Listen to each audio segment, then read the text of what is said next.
And he lined Banks up for it again. I scored that second round for Binek based on those straight lefts that landed. No doubt. No doubt that this is round 2. All right, now Banks showing a little bit more energy. His corner reminding him to keep the same game plan they've been working on day after day in the gym. A little bit more aggressive. Bring your arms and defense up. I think that's good for Banks to do, because if he's just standing in front of Binek, then that southpaw style becomes a factor. Sitting duck. And he was a sitting duck for straight left hands at the end of the last round. If he's moving or coming forward, smothering the southpaw, the stance really doesn't matter. The question is, how much energy does he really have? It appears that after almost a minute now, he's going back to his old ways, at least from what he was doing in the latter part of round 2. You don't have too much energy left. He just took a big breath. He just right now just trying to get his legs and his arms, because he's shaking his arms. He's trying to get the feeling back because he's tired. It take more energy for him to lift his arm to actually throw a punch. As you see him shaking off, shaking off the rust. It's still a good left hook just now. There's nothing behind it, no power. And he's exhausted, and I think his inexperience is a factor. He didn't have any amateur bouts. Binek did have amateur bouts in Germany, limited amateur experience, but he has amateur experience. And he trains here in Southern California at the Fortune Gym in Hollywood, and he gets quality sparring. Not always against big men, but against light heavyweights and occasionally cruiserweights, maybe even a super middleweight every now and then. But they're world-class guys, and they give him experience that should serve him well in this final round, these final 2 rounds. And either Binek is also tired, or he's just waiting for the right moment to attack. And then he just did. Straight left. That straight left. That straight left is the punch for a southpaw with an orthodox fighter. He's waiting for that opening. That's the punch to look out for. And I'll tell you what, it's pretty straight, and he's got above average hand speed for such a big man. Binek does. That straight left hurt. That straight left was right on the pot, right down the pipe. And occasionally he aims it to the midsection of Banks, which a guy who's that tired doesn't like to get hit with.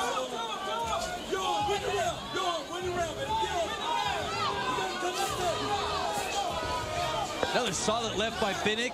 Then he attacks the body. We just got rain showered over here. Where's this over? I think you got the worst of it.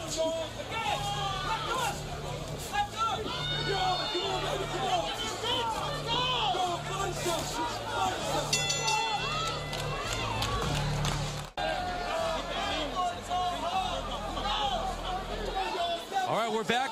Herman Binek against Yohan Banks. Still a little surprised that he opted not to use the stool after that exhausting 3rd round. This is the 4th and final round in this heavyweight match.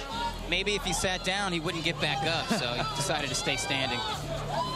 I agree, but I think that personally, I think that he should at least took 1 rounds where he could have sat down or should have sat down. And right now he wants to maul and stay close, because I don't think he can go out with a full-blown arson to get the respect of his opponent. Nice exchange there as both know the time is running out. This is the 4th and final round. Binek connecting some solid punches to the head. He got the best of this exchange.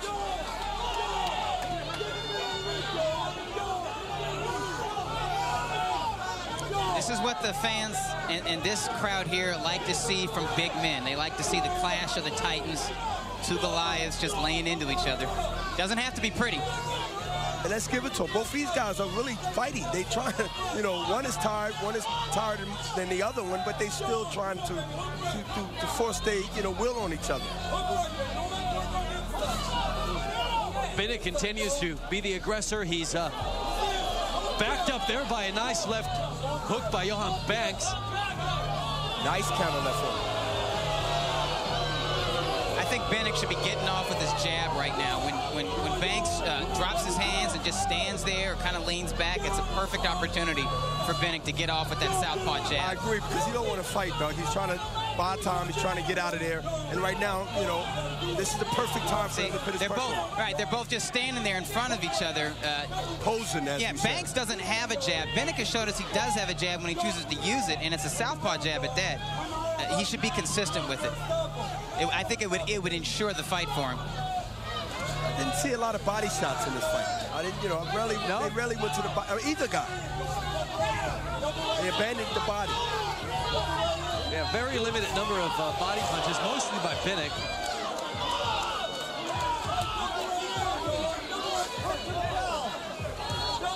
Here comes Banks, putting a little pressure, leaning on Binek.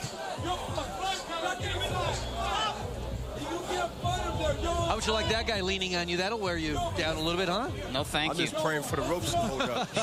That's exactly what I was thinking, Bernard. We have another break here. I think a mouthpiece, Doug. Clean it off and get it back in. Banks looking like he needed a stool to sit on for a second there, but the action is resumed, and he's letting his hands go. I got to give him credit for that. Less than 5 seconds, the bell will be ringing. And a little blood now trickling from the nose of Banks. As Binek continues to fight using some uppercuts and that left hand that has been the key in this fight.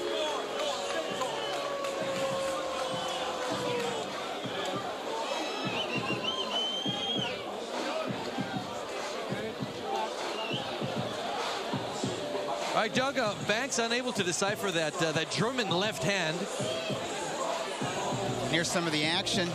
The action the crowd really got into in a neutral corner. Both fighters from close quarters getting off with both hands, hooks and crosses.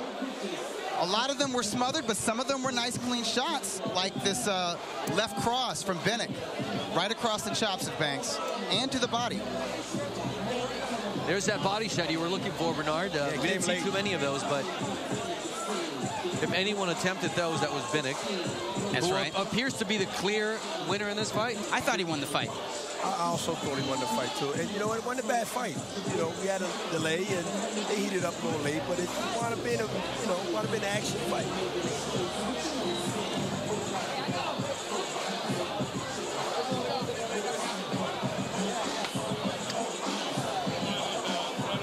As we await the decision, the judges, Ray Corona, Tony Krebs, David Denkin, all from California.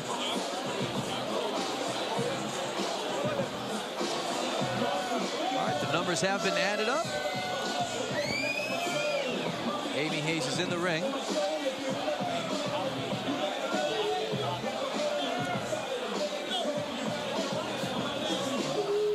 All right, here we go.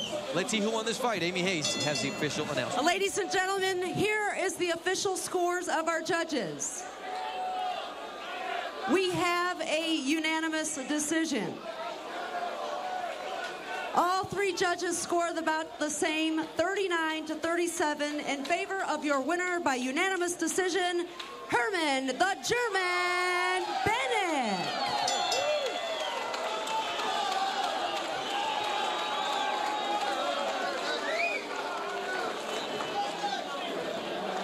All right, well, not surprising at all. He did what he had to do. Yeah. Good win for Binek. You know, he's somebody who took a lot of time off. Moved from Germany to Southern California, kind of fell back in love with the sport in the boxing gyms of Southern California, decided at an advanced age to make a comeback and see how far he could go. He needed to win this fight to continue that journey. And what I like about him, he came forward just about 90% of the fight. I mean, he came forward, he pushed the issue, you know, he pressed his opponent.